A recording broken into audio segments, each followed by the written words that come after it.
ಇನ್ನು ಬೆಂಗಳೂರಿನಲ್ಲಿ ವಿದೇಶಿ ಮಹಿಳೆಯೊಬ್ಬರ ಬರ್ಬರ ಕೊಲೆಯಾಗಿದೆ. ಚಿಕ್ಕಜಾಲ ಪೊಲೀಸ್ ಠಾಣಾ ವ್ಯಾಪ್ತಿಯಲ್ಲಿ ಈ ಘಟನೆ ಸಂಭವಿಸಿರೋದು. ಮಹಿಳೆ ಆಫ್ರಿಕನ್, ಇಂಡಿಯನ್ ಅಲ್ಲ, ವಿದೇಶಿ ಮಹಿಳೆ, ಆಫ್ರಿಕಾ ಮೂಲದ ಮಹಿಳೆ. ಆಕೆಯ ಕೊಲೆ ಆಗಿದೆ. ಎಲ್ಲೋ ಕೊಲೆ ಮಾಡಿ ತಂದು ಇಲ್ಲಿ ಎಸ್ದು ಹೋಗಿರುವ ಶಂಕೆ ವ್ಯಕ್ತ ಆಗಿದೆ. ಚಿಕ್ಕಜಾಲ ಪೊಲೀಸ್ ಠಾಣಾ ವ್ಯಾಪ್ತಿಯಲ್ಲಿ ಈಕೆಯ ಶವ ಪತ್ತೆಯಾಗಿದೆ. ಆಫ್ರಿಕನ್ ಮಹಿಳೆ ಲೋವಿತ್, ಆಫ್ರಿಕಾದ ನೈಜೀರಿಯಾದ ಕ್ರಾಸ್ ರಿವರ್ ರಾಜ್ಯದ ಮಹಿಳೆ ಈಕೆ.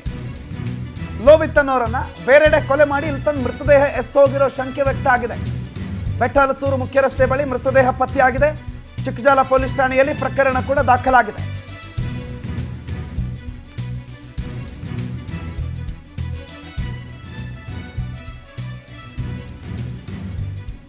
ಆಫ್ರಿಕನ್ ಮಹಿಳೆಯ ಮೃತದೇಹ ಈ ರೀತಿಯಲ್ಲಿ ಪತ್ತೆಯಾಗಿರೋದು. ಕೊಲೆ ಹೇಗಾಯಿತು, ಯಾಕಾಯಿತು, ಯಾವ ಕಾರಣಕ್ಕೆ, ಈಕೆ ಎಲ್ಲಿದ್ರು, ಏನು ಮಾಡ್ತಿದ್ರು ಅನ್ನೋದ್ರ ಬಗ್ಗೆ ಇನ್ನಷ್ಟು ಮಾಹಿತಿಗಳು ಬರ್ತಾ ಇದೆ.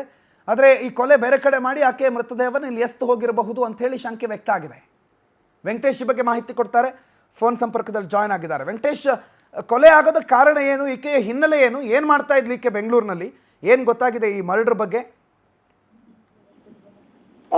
ಚಿಕ್ಕಜಾಲ ಮುಖ್ಯ ರಸ್ತೆಯಲ್ಲಿ ಒಂದು ಆಫ್ರಿಕನ್ ಮಹಿಳೆಯ ಒಂದು ಮೃತದೇಹ ಪತ್ತೆಯಾಗಿದೆ. ಆ ವಿಚಾರವನ್ನು ಕೂಡ ಪೊಲೀಸರಿಗೆ ಮಾಹಿತಿಯನ್ನ ಕೊಟ್ಟಿದ್ದಾರೆ. ಸ್ಥಳಕ್ಕೆ ಬಂದು ಪರಿಶೀಲನೆ ಮಾಡುವಂತಹ ಸಂದರ್ಭದಲ್ಲಿ ಆಕೆ ಆಫ್ರಿಕಾ ಮೂಲದವರು ಅಂತ ಹೇಳಿ ತಿಳಿದು ಬಂದಿದೆ. ಮೃತಪಟ್ಟಿರುವಂತಹ ಒಂದು ಸೀನನ್ನು ನೋಡ್ತಾ ಇದ್ರೆ ಕೂಡ ಆಕೆಯನ್ನ ಎಲ್ಲೋ ಹೊರಗಡೆ ಹತ್ಯೆ ಮಾಡಿ ಕಾರಿಂದ ತೆಗೆದು ಎಸ್ದು ಹೋಗಿರುವಂತಹ ಶಂಕೆ ಕೂಡ ಇರುವಂತದ್ದು.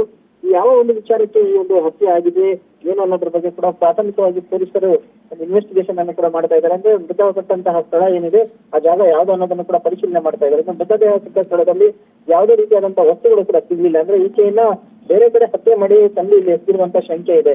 ನೈಜೀರಿಯನ್ ಪ್ರಜೆಗಳಂದ್ರೆ ಸಾಮಾನ್ಯವಾಗಿ ಏನು ಇತ್ತೀಚಿನ ದಿನಗಳಲ್ಲಿ ನೋಡ್ತಾ ಇದ್ರೆ ಡ್ರಗ್ ಪೆಡ್ಲಿಂಗ್ ಮಾಡುವಂತಹ ಕೆಲಸಗಳನ್ನು ಕೂಡ ಯಥೇಚ್ಛವಾಗಿ ಮಾಡ್ತಾ ಇರುವಂತದ್ದು. ಆ ಹಿನ್ನೆಲೆ ಏನಾದ್ರು ಸ್ಥಳೀಯರ ಜೊತೆ ಏನಾದ್ರು ಈಕೆ ಆ ಒಂದು ಡೀಲ್ ಅನ್ನು ಮಾಡ್ತಾ ಇದ್ದು, ಆಗ ಹಣದ ವ್ಯವಹಾರಕ್ಕೆ ಸಂಬಂಧಪಟ್ಟಂತೆ ಗಲಾಟೆ ಏನಾಗಿ ಹತ್ಯೆಯಿದ್ದಾರಾ ಅನ್ನುವಂತಹ ಶಂಕೆ ಕೂಡ ವ್ಯಕ್ತವಾಗ್ತಾ ಇದೆ. ಇನ್ನು ಒಂದ್ ವೇಳೆ ಅದನ್ನ ಹೊರತುಪಡಿಸಿದ್ರೆ ಜೊತೆಯಲ್ಲಿ ಇದ್ದವರ ಏನಾದ್ರು ಈ ಕುಡಿದ ನಶೆಯಲ್ಲಿ ಏನಾದ್ರು ಹತ್ಯೆಯನ್ನ ಮಾಡಿದಾರ ಅನ್ನುವಂತ ಆಂಗಲ್ ನಲ್ಲಿ ಕೂಡ ಪೊಲೀಸರು ತನಿಖೆಯನ್ನ ಮಾಡ್ತಾ ಇದ್ದಾರೆ.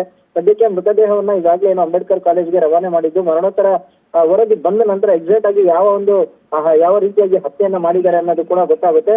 ಈಗಾಗಲೇ ಪೊಲೀಸರು ಕೂಡ ಪ್ರಕರಣವನ್ನು ದಾಖಲಿಸಿಕೊಂಡು ತನಿಖೆಯನ್ನ ಮುಂದುವರಿಸಿರುವಂತದ್ದು. ಓಕೆ, ಥ್ಯಾಂಕ್ ಯು ವೆಂಕಟೇಶ್ ಮಾಹಿತಿಗೆ.